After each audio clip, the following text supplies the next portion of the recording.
안녕하세요. 합격의 법학원에서 자료 해석을 맡고 있는 도정우 강사라고 합니다. 반갑습니다. 오늘 강의 같은 경우는 이제 시험 직전 대비 강의로서 어떤 컨텐츠나 소재에 집중해서 이렇게 학습해보는 게 아니라 얼마 남지 않은 시험에 약간 실전적인 감각을 조금 이 강의를 통해서 키울 수 있게 조금 도움을 드리려고 강의를 제작하게 됐습니다.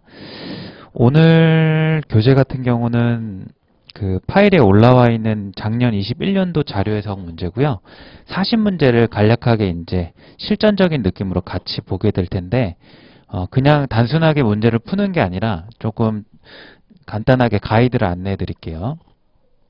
문제를 푸는데 저는 1단계와 2단계를 이렇게 나누게 됩니다. 첫 번째 단계에서는 이제 무엇을 하냐면 문제를 그냥 바로 풀이를 들어가는 게 아니라 문제 풀이에 이전에 구조를 여러분들이 파악해 주시는 그런 시간이 항상 필요하다고 저는 생각을 하거든요. 그래서 이게 되고 나면 이제 상세 풀이가 되는 거죠. 상세 풀이.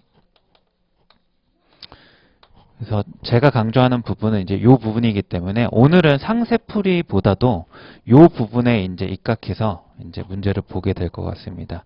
대략 한 문제당 2분 정도의 풀이 시간이 주어지는데 그 중에서 짧으면 20초, 뭐 길면 1분까지도 이제 이 시간에 할애를 해서 문제를 상세적으로 풀이가 들어가기 이전에 이 문제가 어떤 구조를 가졌는지 뭐 상세하게 구체적으로 얘기를 하자면 이 문제에서 주어진 자료를 통해서 알 수 있는 정보가 무엇인지 혹은 알 수 없는 정보가 무엇인지 또는 이 주어진 자료만으로 알 수 있는 정보가 새롭게 있는지 그런 것들을 파악하고 문제를 들어가는 게 되게 좋거든요.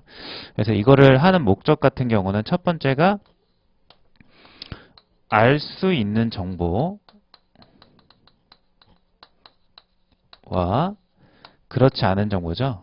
알 수 없는 정보를 여러분들이 파악하시는 게 첫 번째 같고 두 번째는 복수 자료가 등장했을 때 자료 간의 관계가 어떠한지 이런 걸 또 미리 파악하고 세 번째 이게 이제 가장 중요하게 될 것 같은데 명시적인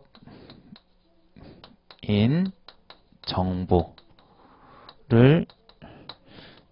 토대로 한 묵시적인 정보 찾기. 그래서 이런 것들은 전부 다 이제 연역적 논리에 의해서 여러분들이 문제를 풀 때 찾아주셔야 되는 것들입니다. 그래서 시험 전에 이런 것들을 조금 연습하는 느낌이 어떤 건지 조금 같이 한번 해보겠습니다. 며칠 뒤에 있을 실전 시험에서 단순히 이제 급한 마음에 문제를 보고 그냥 바로 선지로 이렇게 달려가거나 문제를 구체적인 세부적인 정보부터 이렇게 보게 되면 틀릴 가능성이 굉장히 높아지게 되고 문제가 이제 이해 없이 풀이로 들어가서 확인을 들어가게 되면 또 막히는 경우가 종종 생깁니다. 그래서 오히려 급할수록 돌아가라는 말이 있듯이 물론 90분이라는 시간이 굉장히 압박감으로 다가오지만 바로 세부적인 선지의 확인으로 들어가는 게 아니라 이런 구조로 확인하는 것들이 굉장히 중요하다고 생각을 합니다. 그래서 그런 느낌을 한번 어떤 느낌인지 가보겠습니다. 자, 이걸 시청해 주시는 수강생 여러분들은 이 중간중간에 문제를 한 30초에서 1분 정도를 본인이 이 문제 구조를 파악하기 위한 시간을 영상을 멈춰 놓고 쓰신 다음에 이제 들어주시면 더 효과적일 것 같습니다. 1번 문제부터 한번 보도록 하겠습니다. 프린트에. 자, 1번 문제 같은 경우는 보시면 이제 그림이라는 이 자료 하나와 표라고 하는 자료가 주어져 있는데 일단 파악해 주셔야 되는 게 이 지역에 옳은 것을 고르라는 이 부분 그리고 체크를 해주시고 이 그림과 표가 분리돼서 나와 있지만 이 표와의 표 관계가 여기는 19년도 그리고 여기는 25년도 그리고 잘 안 보이네요. 35년도 그리고 45년도 이렇게 주어져 있다라는 것.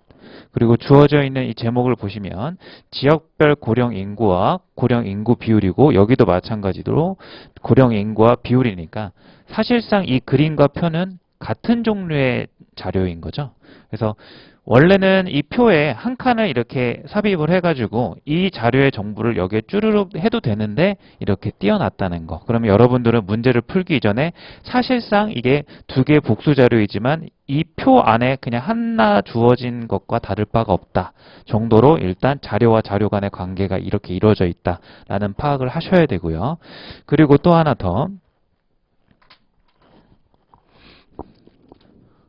여기 부분에 보시면은 고령인구 비율이라고 하는 건 인구분의 고령인구다라고 이렇게 각조해서 정의를 해줬고 문제에서 이제 자료에서 주어진 정보를 보시면 고령인구하고 요 분자가 주어져 있고 고령인구 비율 요 왼쪽의 값이 주어져 있으니까 아 여기에 드러나지 않은 구할 수 있는 정보가 있구나. 그래서 아까 얘기했던 명시적인 정보를 토대로 한 묵시적인 정보가 있는 거죠. 그래서 요 인구를 구할 수 있는 방식이 있구나라는 걸 여러분들이 선지를 보기 전에 구조를 먼저 잡고 가셔야 한다는 거죠. 그래서 요거를 머릿속에다가 쓰셔도 좋고 직접 필기하셔도 나쁘진 않을 것 같습니다. 그래서 인구라고 하는 것은 자리를 바꿔서 고령 인구 비율분의 고령 인구이구나. 이렇게 이제 여러분들께서 선지를 보기 전에 잡고 가시면 선지를 확인하셨을 때 이제 헤맬 길이 없는 거죠. 이런 식으로. 그래서 지금 주어져 있는 것들이 고령 인구 비율분의 인구니까 이렇게 나눗셈 표시를 해주시면 아 이게 인구구나.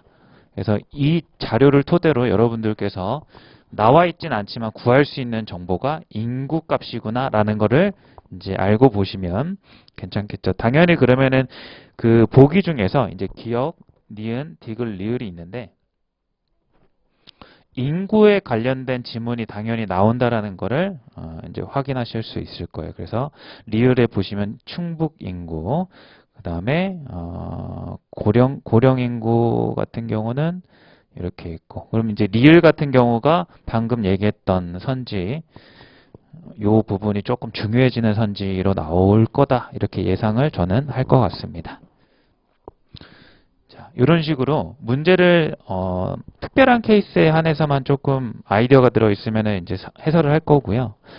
오늘 강의 같은 경우는 문제를 소재로 들어가서 자세히 분석하는 게 큰 의미가 없기 때문에 약간 당장 이제 시험장에 가서 느껴질 이제 문제를 보는 눈 같은 거를 키운다라고 생각해 주시면 좋을 것 같습니다.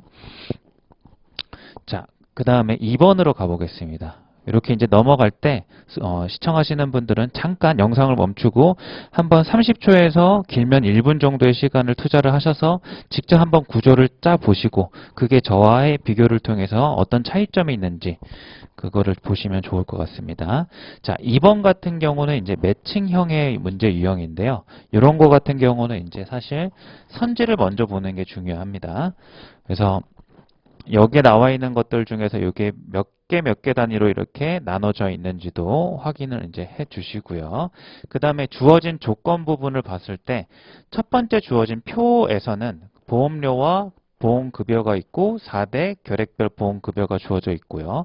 그래서 보험료 비율이 주어져 있고 보험료분의 보험급여라고 나와 있는데 이 문제는 1번 문제하고는 다르게 여기에 있는 세 가지 모두 다 명시적으로 주어졌기 때문에 새롭게 구할 추가적인 정보가 없다는 걸 확인하시는 겁니다.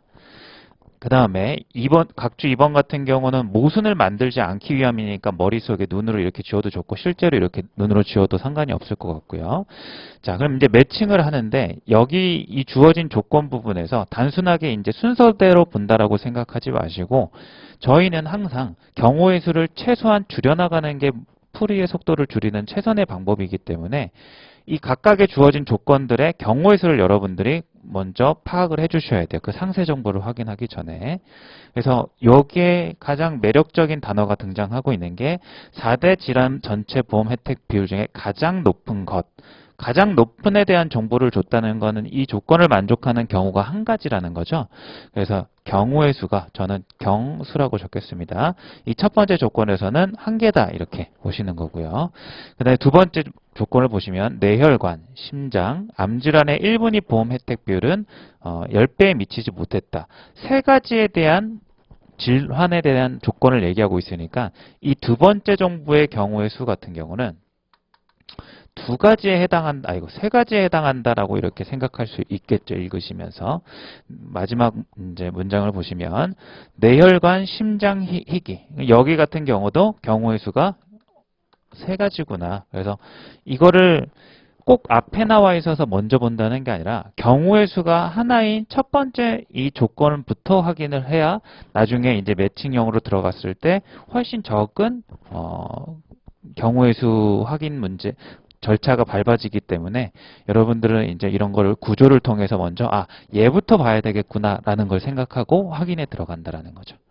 자, 이렇게 문제를 보고 실제로는 설명하는 데 시간을 조금 쓰고 있지만 실제 시험장에서는 이런 것들이 이 문제 같은 경우는 한 20초 정도면은 이런 구조를 보는데 충분한 시간이라고 생각이 듭니다.